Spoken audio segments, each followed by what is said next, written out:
Welcome to The Explainer, where we take the everyday world and transform it into deep understanding. Today, we're looking at something incredibly mundane. In fact, you've probably got a box of these sitting in your kitchen drawer right now. But we're going to see how this tiny, throwaway wooden stick is actually a wild paradox. It's a story of massive global scale, ancient history, and some seriously hidden and sometimes lethal dangers. So let's just kick things off with a question that might challenge everything you think you know about that little stick you grab on your way out of a restaurant. What is humanity's oldest, most dangerous habit? You know, it's definitely not something you'd immediately associate with real danger, let alone global empires, but this humble little object holds secrets that literally span millions of years. And right off the bat, the sheer scale of the modern industry is just staggering. This isn't some niche minor product. Depending on how you measure the market, we're looking at an aggressive, highly competitive global industry valued at up to $3.1 billion. I mean, think about that for a second. That is a massive global economy built entirely around a single disposable splinter of wood. Section 1. $1 billion habit, the global scale of a tiny stick. To put that billion-dollar valuation into perspective, over 150 billion of these units are manufactured every single year. 150 billion. It's a completely mind-boggling production volume. If you were to take those and lay them end to end, they'd wrap around the Earth dozens of times. It really is a testament to how deeply embedded this one simple tool is in our global food service and our daily routines. Now, out of those 150 billion sticks, traditional birchwood still completely dominates the market, making up about 65% of production. But there's a massive shift happening. That 20% slice for bamboo, that is actually the fastest growing segment in the entire industry right now. Plastic holds on to about 10% though, as we'll see, that's rapidly declining thanks to global bans. And flavored or novelty picks make up that final 5%. So the materials we use are absolutely evolving. Section 2. From prehistory to mass production, 1.8 million years of dental hygiene. So how did we get to 150 billion units a year? Well, the journey actually begins a mind-blowing 1.8 million years ago. We've actually found hominid fossils in the Republic of Georgia showing scratch marks from early tool use between teeth. Fast forward quite a bit to the 1st century, and Roman emperors were using these ultra-luxurious gold and silver picks. Then skip ahead to the 16th century, and you've got Portuguese nuns producing them specifically to handle sticky sweets. But the real game changer, that hits in 1887. The modern industry as we know it today was truly born with one guy, Charles Forster. He was a 19th century Boston entrepreneur who had an absolute stroke of mechanical genius. He realized he could take existing machinery, stuff that was originally designed to make wooden shoe pegs, and adapt it to mass-produce uniform little sticks from white birch.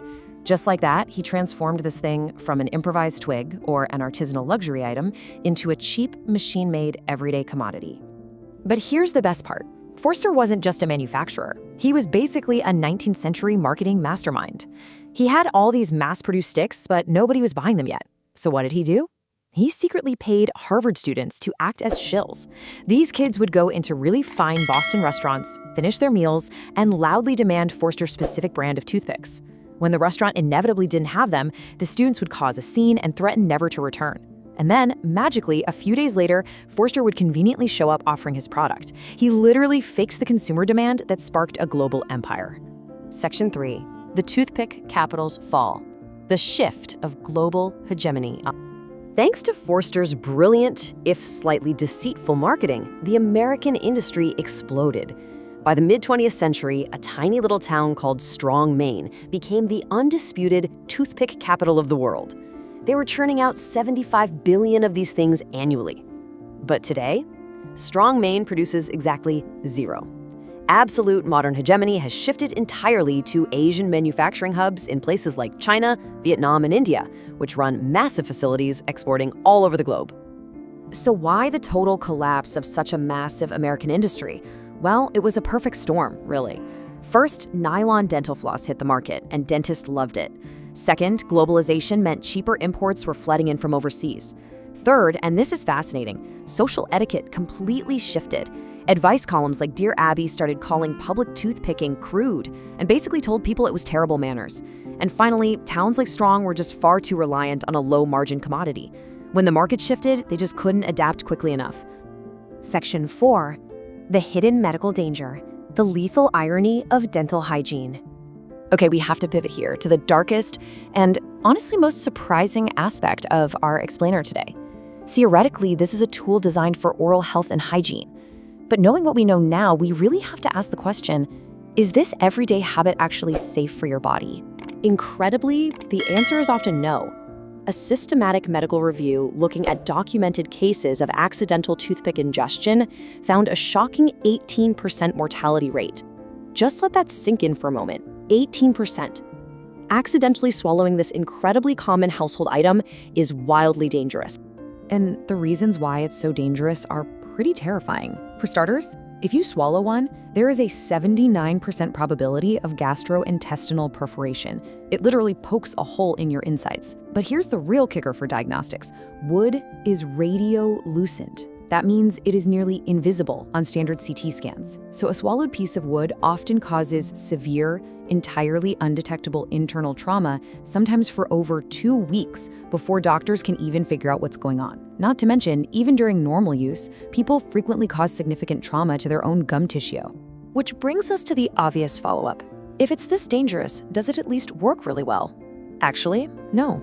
When you look at clinical efficacy, the evidence supporting wooden sticks is remarkably weak. Look at the alternatives. Modern interdental brushes remove up to 83% of plaque with strong clinical backing. Water flossers can disrupt almost 99.9% of biofilms. Even old-school dental floss sits comfortably in the middle. But the wooden toothpick? It offers merely moderate plaque removal with very weak scientific backing. So you're taking on all this hidden risk for a surprisingly inferior clean. Section 5. The bamboo future. Sustainability and survival.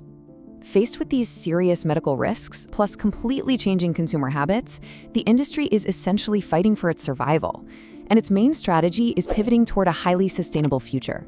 Think about it. Traditional birchwood takes decades to grow, and plastic takes literally centuries to decompose. But bamboo reaches maturity in just 3 to 5 years, and it breaks down naturally.